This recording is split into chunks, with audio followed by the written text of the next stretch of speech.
He's been a household name on Z93 for many years. Now, Yonni the Rude Boy is also the program director for 95SX. In this special edition of Quintin's Close-Ups, I sit down with him one-on-one. Well, Yonni, it is so good to see you. Pleasure. Like I said when you first contacted me, I was beginning to wonder, when's he ever going to call me? Everybody else. Yeah, it's been just non-stop busy with politics and breaking news. Right. But thank God we're here. Yeah, exactly. Because there's so much to talk about. There is. I mean, there's so much happening in the world, so much happening in Charleston. Yeah. And speaking of which, describe to me the following one word: Keith Scott. Keith Scott. And, I want to say tragedy. Yeah. It's too many. Like D.L. Hewley says, it's too much. Right. Hashtag it's too much. I mean, how many more hashtags do we have to have? I mean, because at any point in time, it can be hashtag Yonni Rude, hashtag Quintin Washington. That's the reality for us. And I think that's something that we really have to find a real solution. Because conversation is great, but what's the real solution and how do we get there? Yeah. Speaking of which, Terrence Crutcher. Mm-hmm. And this is, again, another hashtag. And Natty Heavy did this yesterday when he did the hashtag Nate Lopes, hashtag DJ R. Douglas. Right. That, I think, kind of drove it home for some people to realize it really can be someone that I do know. Mm-hmm. And just today, I got blocked on Twitter. And simply because, yes, a tweet I did Sunday, right, which was about sports. My team is horrible right now. Yes, you've done your research, and Blaine Gabbert throwing interceptions in Charlotte. And someone else decided to politicize that because I said, Blaine Gabbert is just a Band-Aid until Kaepernick is ready to start. Well, of course, Kaepernick now becomes the topic of it and politicizes that. And I enjoy the conversation because I am very careful in what I say. And that being the case, that conversation went certain ways, and now today I'm blocked. And I go, interesting. But that means that therein lies the problem. You just proved my point. The issue is that we really, as we're sitting right here, and if this was the argument we're having or a discussion we're having, and we put up a wall between us, and you say, you stay on that side, I stay on this side, I'm going to yell my stuff to you, you yell yours to me, and we have no compromise, right, where are we going? Mm-hmm. What are we doing? Yeah. Speaking of which, you just spoke about this, Colin Kaepernick. Mm-hmm. And so the thing about this, one of my favorite moments in sports, and it's a poster I own, and I've never put it up because I've been waiting to put it in a frame, and I actually have it being framed right now. Wow. And you remember Deja D? Right. Her cousin does charcoal art and was going to do a rendering of this, and wow. Can you guess what it was? And what the image is? Same 49ers. No, it was actually going to be the '68 Olympics. Wow. But think about this. They stood on a podium in 1968. Right.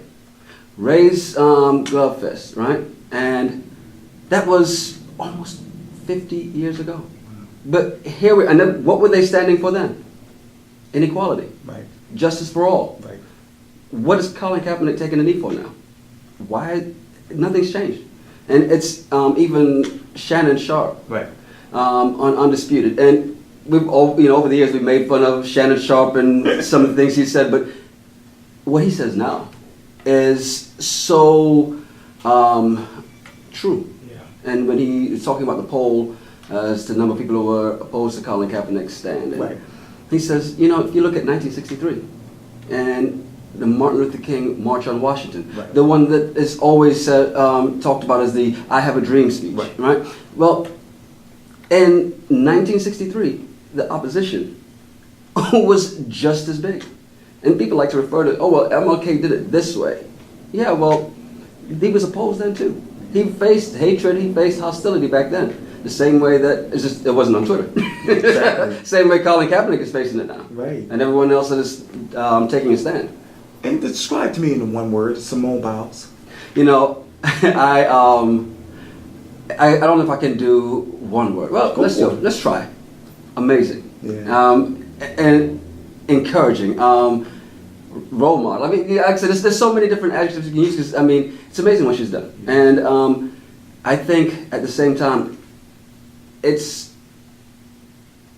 I'm trying to find the right way to say this because Simone Biles is the darling of America right now.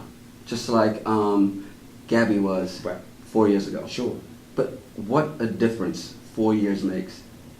All of a sudden, Gabby Douglas no longer the darling. And, oh, she's not smiling enough in the stands. Oh, she didn't put her hand over her heart during the national anthem. There are many who don't, and there are many who haven't. Olympians, athletes. But it's amazing the way we build people up just to tear them down. And I think that is a shame. And it's even the speculation from the news media. What's the first thing they said? Well, is this a Black Lives Matter protest? No, she just didn't put her hand over her heart at the time. Wow. You know. And we read all about that on social media. It's amazing how much all the news breaks on social media now, right? You know, Twitter is where we go to find out exact. In 140 who would have known? 140 characters was that important. The breaking news. Yeah. Even the news breaks their news. Exactly. Speaking of which, Donald Trump versus Hillary Clinton. You know, I think Donald Trump is probably the best marketer you've seen in our lifetime. Think about where he came from in politics.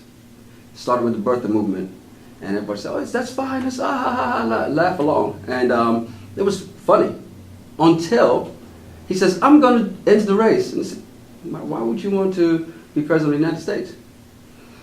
Let him in. He's not going to be able to. He's not going to win. There's no way he can win. Republicans are never going to make him the nominee. And this is coming from Republicans. It'll never happen. And then slowly but surely, he starts to chip away. And fighting through 17 candidates and coming out on top there. I gave a speech at for Millamont graduation, and one of the things I said in there was great example of people saying you can't do this. They said there'd never be a black president. You have Barack Obama in 2008. Right. They said Donald Trump would never be the Republican nominee. And even when I said that in the speech, I said, where am I going with this? Okay. With Obama and Trump, and saying, here's the similarity between the two. There are things that people said that they could never do, and they could never be. And where are they right now? Because they fought to get there. Right. So at one point you have to admire the way not the way he did it, but the fact that he did do it. Because it was something they said he couldn't do. And yet he said, no, I will do it. And I think if we allow people to tell us what we can't do, we would still be sitting in places that we wouldn't be in this room right now, having this conversation. We kept listening to people say, you can't do this. Yeah. I mean, would you have been the cover story if you listened when people said, you can't do this? Why are you doing this? I mean, you've been doing this for a long time. Yes. And this is really weird for me, by the way, being on the other side. So if I throw questions at you, you have to understand why. I'm never the one answering questions. I'm trying to be impartial here. I'm trying to give you that straight face. And that's the thing about it. And you look at I think it's very polarizing. In 2008, we thought it was going to be the most polarizing election. And then 2012, that was supposed to be the most polarizing election. But here we are, 2016, and I think Trevor Noah, was it Trevor Noah or Larry Wilmore who said it best? Okay. You have two candidates who are competing against the only person that they can actually beat, and the only person they can actually lose to. Wow. Interesting. You know, I want to take you back to September 3rd. Mm-hmm. It was obviously the end of Summer Bash, and I believe it was the Windjam on the Olive Palms. Right. As we sit here right now, Yonni, what memories play back in your mind of that particular event? You know, one of the things I loved about that event was the fact that it's a great way to celebrate the end of summer. It's a vision we had a couple of years ago where we decided to bring back the beach patrol. So coming with the beach patrol, so it's a great thing going throughout the summer, but we need something at the end. Yeah. And the plan was to create an event, and an event that people can come out and have fun. Windjam is such a historical landmark in the Low Country anyway, and it's the perfect place to do it. So got Plain Jane, and Plain Jane, of course, has been around for a long time. When you talk about longevity, those guys have been doing it for a long time. Right. Natty Heavy, you know, what he has done since he came to Charleston, it's been amazing. Yes. And you've got to admire what he did. Yes. And the way he's dominated the club scene, and if you've ever been to a wedding that he's done, you see the magic he creates anywhere he goes. Yes. And knowing that we can put those two together, and even introducing Ben Whitney, a new talent right out of Ashley Ridge High School, and right here in the Low Country, loved that, and he said, you know what, let's highlight him as well too. We don't need a national act to make this happen. Right. We can do this event and make it a Charleston event and make it a great time. And that's exactly what it was. You had people from out of town that were celebrating a couple of bachelor parties there, but you had families there, which was, you know, it's the Win Champion said, well, it's going to be, you know, more adults. Yeah, it will be. And of course, you know, young adults having a great time, filling the volleyball court. Yes. And I think the greatest thing was not only that it was everything happened on time. We weren't behind by a minute anywhere. Right. But I think one of the greatest moments for me was when we did the beach ball free for all. It's the vision we had of the beach ball free for all was to get 95 beach balls, throw them out in the crowd, and have them, you know, throwing them up in the air all the time, because each beach ball corresponded with a prize. And wanted to keep the beach balls in the air until the music stopped. So it's like a beach ball musical chairs. Yes. And to watch that play out the way we envisioned it, you know, the Connect Four tournament where you still had people in there looking intently and watching the games. And it's all about fun. I mean, you think about summer, and end of summer, it's a sad time for you because it's back to school, it's back to the blah, blah, blah, and all of a sudden, it's the fun times are over. Well, no, let's have another bash. Let's celebrate all the fun we had. And that was the vision, and I think we pulled it off. I think you believe so. I believe that you did. Yeah.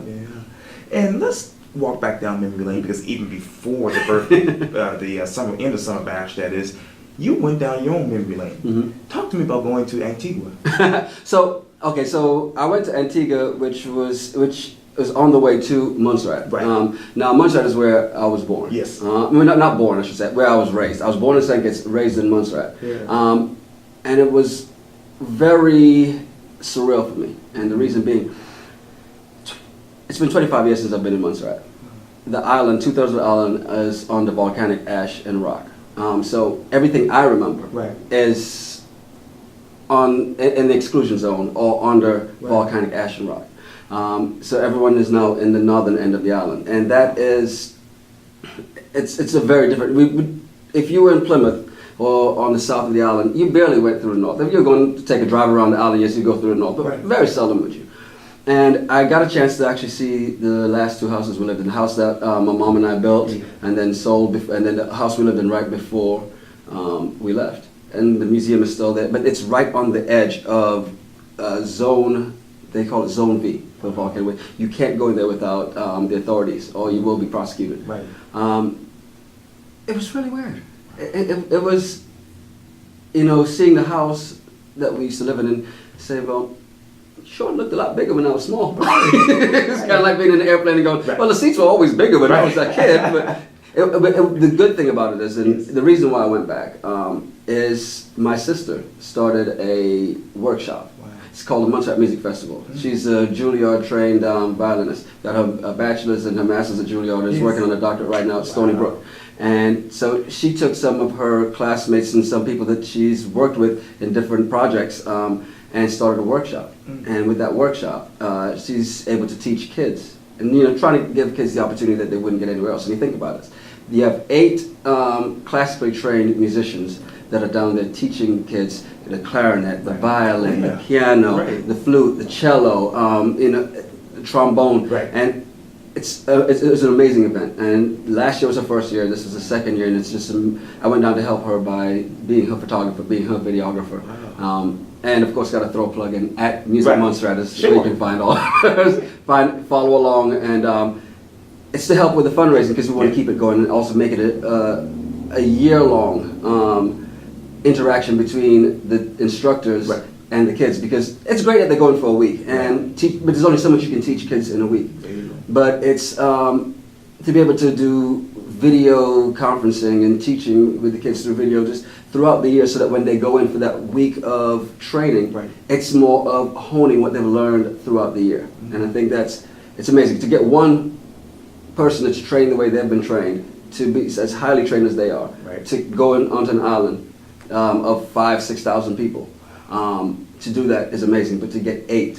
And they did it all last year absolutely free, all volunteer work, nobody got paid. And even this year, everyone who came back, even though the instructors were paid this year, they had no idea until it was almost over. And it was here's in the budget, because we were able to do these things this year, we're able to pay instructors. And go, oh wow. And they were happy about it, but they weren't expecting it because it wasn't. They weren't doing it for that. Right. It's for the love of the music and extending music. You know, this is classical music, and they're trying to pass that along. And it's in their heart. It is, yeah.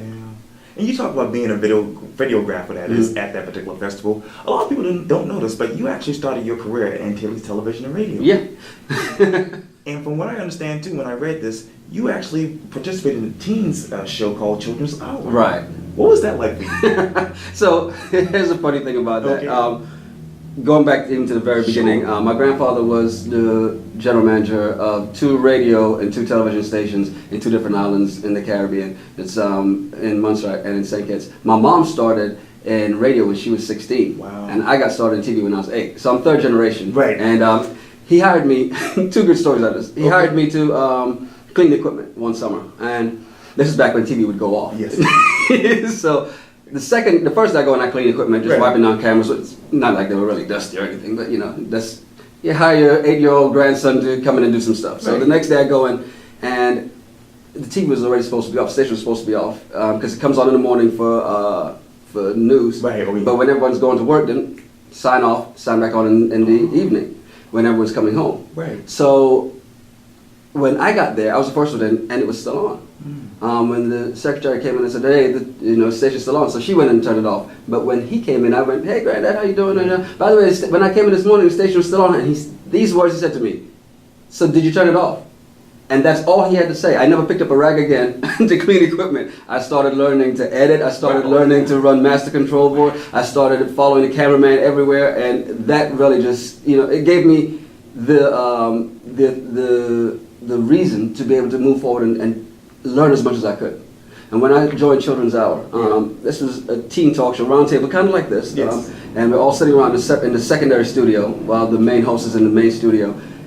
And it was broadcast on Radio Antilles. And Radio Antilles was the largest radio station in the Western Hemisphere, owned by Deutsche Welle, a German company. Right. And it was a 200,000 watt AM station, so it spanned the entire chain of the Caribbean. So on this little island that was 39.5 square miles of Montserrat, you have Radio Antilles, which was heard all the way down through Trinidad, as far down as Trinidad and as far west as Jamaica. Wow. So covering the entire chain. It was amazing how big Radio Antilles is.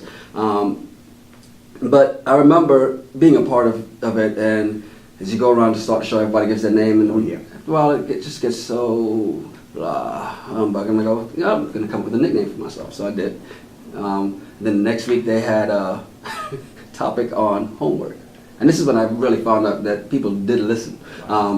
As they're going around, what do you think about homework? And everybody's saying, oh, well, it's good for us, we need it, I don't like it, but I know it's good. And that's going around the table, it's coming to me, and I'm like, this is just, everyone's saying the same thing. Let's try a different approach. So my response was, well, we go to school to learn. And we go to school and we do schoolwork. Right. When we go home, that's our time. We don't need homework. Well, the next week, my French teacher was handing out grades, and mine wasn't, at the top at the time. And she said, "So, I see you still think that homework is an impediment on your private time." And so I go, "Oh, so there are people who are really listening." You have to watch what you say. People are actually listening. Right, exactly. And you talk about moving forward. Mm-hmm. Obviously, you left your home, and then you went to Fayetteville State University. Right. I understand that you interned at a college radio station. Right. Who was Yonni as a college student? So interesting thing about that, when I first started college, I was at UTSA, University of Texas San Antonio. Oh. And that Yonni was enjoying life. Coming from a strict home and getting out for the first time, this is the reason why I always tell kids when I speak to kids in school and say, go to college. Even if it's just for 1 year. Yeah. Just whether you like it or not, you'll find out. But it's a great life experience. Not just a learning experience, but a life experience. And learned quite a bit. Transferred when I had about 19 hours to graduate. But walked on the campus at Fayetteville State University, and they had a full television studio. So 3 students and I got together, we created Elevating Voices and did this TV show. And then they had a 100,000 watt radio station on campus, WFSS, which was NPR, jazz during the day, even weekend programming. But at night they also had mellow moments. Okay. So I shared that mellow moments with another student, like we'd alternate weeks. And I was the one that was on Thanksgiving mornings and Christmas mornings in the studio working doing a jazz show. I'm not even a big fan of jazz. But you know, it was the love of radio. When people talk about the love of radio, and you've interviewed people who have been in radio, you've interviewed Tanya, you've interviewed Charlie James and Tessa. You know, they'll tell you all about the love of radio, and because that's what it is. When people say, well, you can't do it for the fame or the money, because you know the next person just as famous or more famous than you. And for me, I always say I'm not. You know, because the star of any show I've ever done has always been the listeners. Because I'm not funny, they are.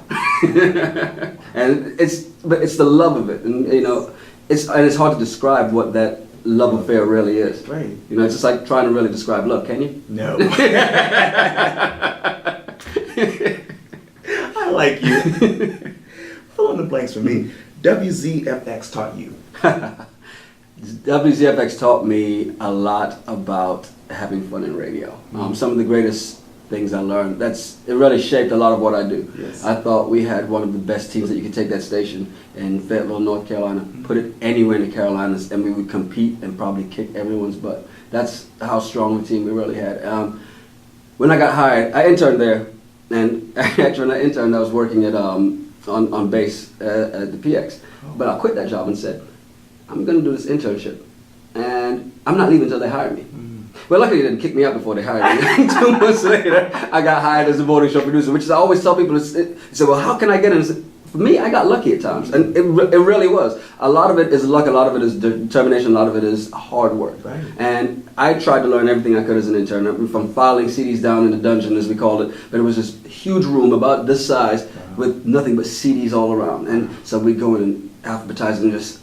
I mean, to the point that there were CDs in the middle of the floor. That's how much music there was.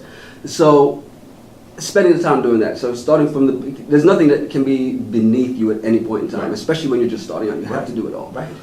Starting from there, got hired as a morning show producer, and the previous morning show producer taught me something that I still carry to this day, and something I think everyone, and I gave it in that same speech at Miller Mott. You can learn something from everyone. You can learn what to do, what not to do. And I didn't understand it immediately when he told me, but it has proven to be true so much. I mean, we don't have to agree on everything, because you may still teach me something anyway. Whether it's, and I've had supervisors where we didn't agree on the exact same thing, but I learned why. And that's always been, well, why do you think this way? And that's always what I want to know. Why do you do things this way? Why is it that you do this? Why won't you do it this way? Because it may teach me, okay, well, yeah, at times I may need to do it that way too. Or, you know what, I definitely don't ever want to do it that way. But it also taught me a lot about radio when it comes to the breaks, you know. There are a lot of personalities who will find themselves in a situation where they may talk too much. I've learned that some of the most compelling breaks are the short ones. It's okay to be... the time period when there was a shock jock and everybody wanted, every break has to be this shocking revelation. I've got to say something that makes people laugh every single time. No, because you know what? People remember more than you think they do. And you talk to any radio personality, they'll go out somewhere and somebody goes, man, what you said 3 weeks ago? Remember when you said this? You're like, no, actually I don't remember, but, because it was 3 weeks ago. It was something small, but that small thing, and it's the best way to really describe that is there's a commercial where it's a kid and his dad, and he goes, Dad, remember when we went to the ballpark to the games? I said, yes, son. He said, well, remember when this happened? He said, no, I really don't. I said, man, it was the best day ever.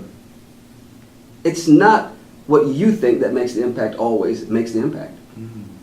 It's the little things that can count for someone. You never know what it is you say. I never know what it is what you do that means so much for someone else. It's just opening the door for somebody. You never know how you can affect somebody's life.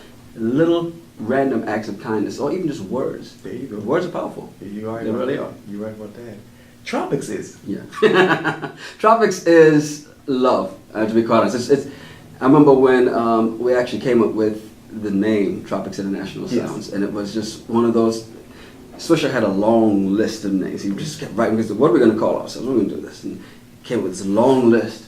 And as he went through a couple, 2, 3, 4, and by the time I think he got to 5 Tropics, I'm like, that's it.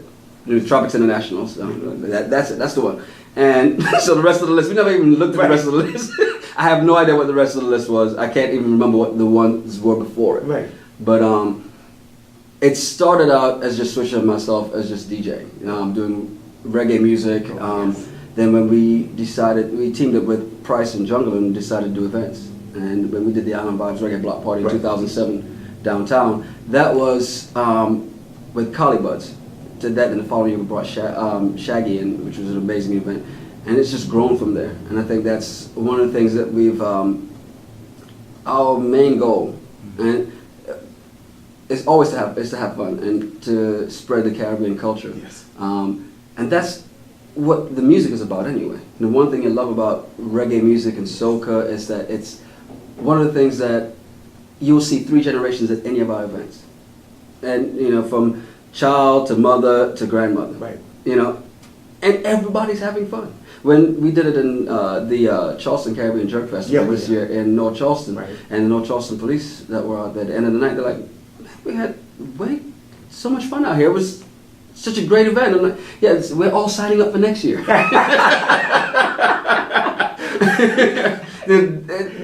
It's amazing. Even the fire marshal was like, oh yes, I'm ready to send an email that I'll be doing this event next year as well. He said, great event, loved it. And it's just because of the people itself. It speaks to the people. I think that's what Tropics really represents, the people. Yeah. And the good vibes of the music and the culture, because that's pretty much what it is.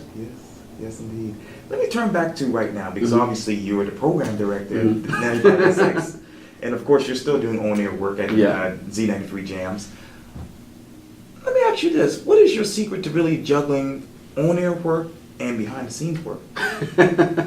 I wish I knew. I wish there really was one. Because if somebody knows, please tell me.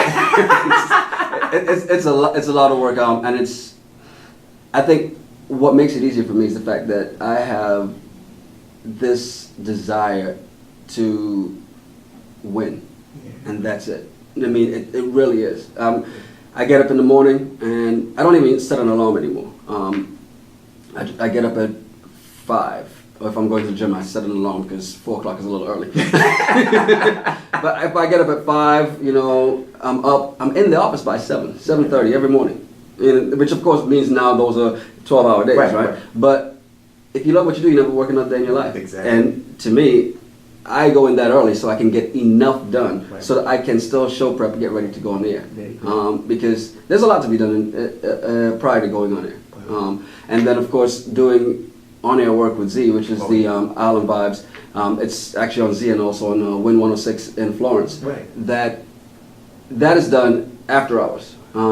It's now a pre-recorded show because we're syndicated in the fact that we do a 2-hour show here in Charleston and an hour version of it in Florence. And still looking to expand and get a couple other places. We had South Carolina State for a couple of years, which was a full 2-hour show. So now what we do here in Charleston is one thing, but then we had to fill in the blanks because it was on the campus radio station. They don't have those commercial breaks. So now we have to fill in those extra blocks. Wow. So it was even more work, but again, loving it, spreading it, and that's spreading the culture and the music was always a big thing for us. So that's why, you know, that's why it wasn't a burden to do that, and it isn't now to do a 2-hour and a 1-hour. Right. Because you say, well, you know, if we're doing a 1 hour, let's just do a 1 hour and make it that. No. The love of it, and we want people to crave more. So many people say, well, can we get 1 more hour? So look, you understand, we're lucky to get 2 of them. These days. Because, I mean, most places don't even do it. Then you have those that do and say, oh, 1 hour, this is all you're going to get, and this is it, you know. Oh, now, even in some markets where it's a Thursday mix, so it's a 20-minute segment, and that's it. Wow. Yeah. And for us, luckily, we do get the Thursday mix in the drive at 5 with DJ Cass, and that's good thing for me, and I think, is that he kept it, because that was one of the things we brought in when I was on doing that shift, and he still kept it. So at some point in time, every Thursday, I'm on 2 stations at the same time. But it is his show, and it's great that he allows us to be a part of it, you know, and to still be a part of it. Because it is really a privilege and an honor to do that. That is good to hear, Yonni. Matter of fact, you said this in a press release when you were named program director, I believe, in 2019. What did I say? You actually said, you mentioned this briefly, but you said you're ready to make history and set new records. Question, is there any good news? Yes. I mean, if you don't get to see the ratings that we get to see. I've been here way longer than I thought I would be. I came to Charleston and said, I'm going to be here for 3 years, then move on to the next, and who knows when the next is. And it's not that the opportunities haven't been there. It's just that they haven't been better than what is here. And, you know, it's been a great team along the way. Z93 and all the stuff that we've done over the years. Yes. I set my own records when I was at Z. Right.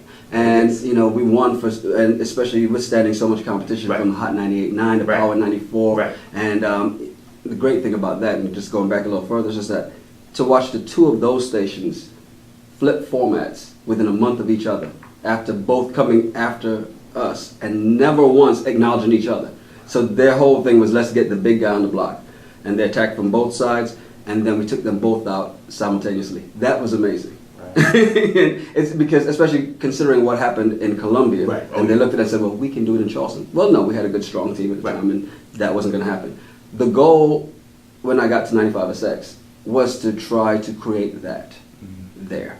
It's going to be hard because, of course, here we are in the same building, Right. and that juggernaut is still down the hall. Right. Right. You know, and I even told Terry at the time, I said, you know, I'm coming for you. Yes. He said, yeah, I know. I would expect nothing less. Yes. And it's been great because looking at the ratings and what we've seen in the ratings, they've been consistently better than they have been the previous 13 years. Right. And that is not rhetoric. Right. That is not, well, a lot of people are saying that is hard facts. Right. Because people lie, men lie, women lie, Right. but like Lil Wayne said, numbers don't lie. Lie, exactly. And the numbers are there, and the numbers prove it. Even now, with the old regime coming in, Right. and being literally across the river now, they cannot affect what is happening because of what the team that we have built on this side, and I think that's a great thing. Even with the Burt Show, I think it was really interesting when we first put it on, and we've got someone in our building who was just a listener at the time, who was very upset when the other morning show was gone, the other incarnation of the previous morning show was gone, and we were bringing in a syndicated morning show. And oh my God, no, it's going to be the worst. You guys are going to lose every listener. It's going to be bad. And even people who said, well, you know, now we'll never be able to win anything in the morning. And, well, no, actually, you still are. And 6 months after we put the Burt Show on, I was at a Carter remote, and an older lady came to me and she said, you know, when you first put the Burt Show on, I hated it, did not like it, and I was ready to revolt and listen and start to like it. And he said, one thing I noticed, I'm always hearing people from Charleston on there, and which is very true. There are people in Charleston who will consistently call in, and you always have local Charleston winners anyway, just because we do a lot of local contesting, a lot of local content. And the great thing about the Burt Show is they love Charleston. And so they fight to come here.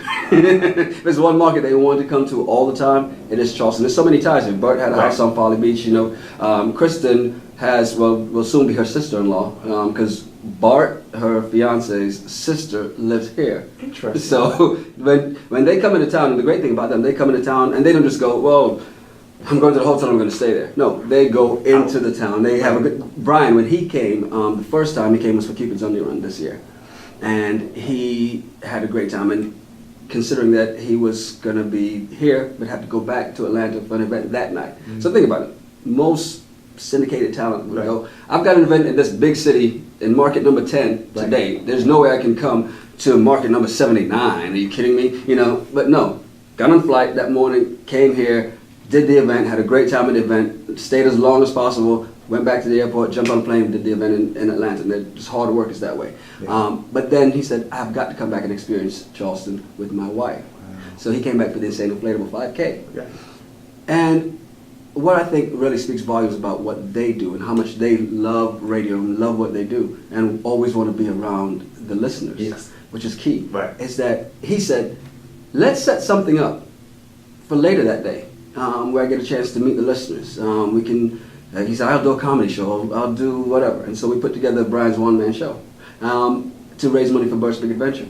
And the fact that we were able to turn it around the way as fast as we did and as successfully as we did, and everyone had a great time. He went up there and didn't do 15 minutes, didn't do 30 minutes, he did an hour. And that had everyone laughing and enjoying themselves and wanting more. And then he stood there after and took pictures with every last person that was there, you know, shaking everybody's hand. That's good. And it's one of those things that you don't see always. And he did that absolutely free. He did not get $1 for that. And the great thing is that the venue waived the fees. The people who were working the venue that day waived their fees, their labor fees. They said, please just donate that towards the Birchburg Adventure. Right. And it's been great. The great thing also about Birchburg Adventures is how much it's impacted Charleston. Right. And taking kids from here like Connor McManus, who's been involved in everything we have done since, with Cupid's Sunday Run. Right. You know, it's great to watch that integration. Yes. And that's key. Not only do they have great on-air content, I think just their outreach in the community and their willingness to meet and greet, and even Charleston City Parade, first year.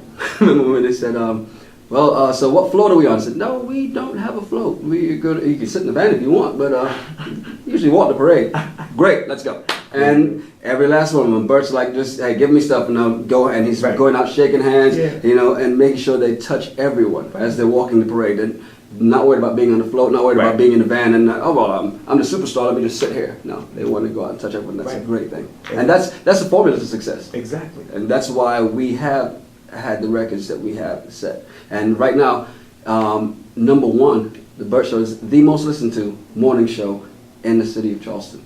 Wow. That is without doubt. And that's in, you know, the only one that will actually really compete against in our target demo that strongly would be Ricky Smiley Morning Show. And to see, again, Z and 95SX are battling for number one when it comes to that. And that, again, the battle that I said I wanted, the will to win, and breaking those records, that's what I wanted to do. Wow. And there we are, doing what we set out to do. And there are people who've been around and have seen the numbers over the years and go, yes, that wasn't done before. I remember when 95SX was barely breaking into the top 10. Right. Now it's consistently in the top 5, in the top 2. You know, that is what I wanted. Wow. You're an institution. You're a hustler. I like that. I like that. And this was a great interview. Thank you so much, Yonni Rude. But thank you. I thought you were going to be a little harder on me, so that's great. I'm nervous on this side of it. I always like being the one to throw the curveball questions, so I'm glad you didn't. Thank you for taking it easy on me. Oh, anytime. Anytime, man. Yeah, it's It was fun. Thank you. Thank you. Yes, sir. Thank you. That was good.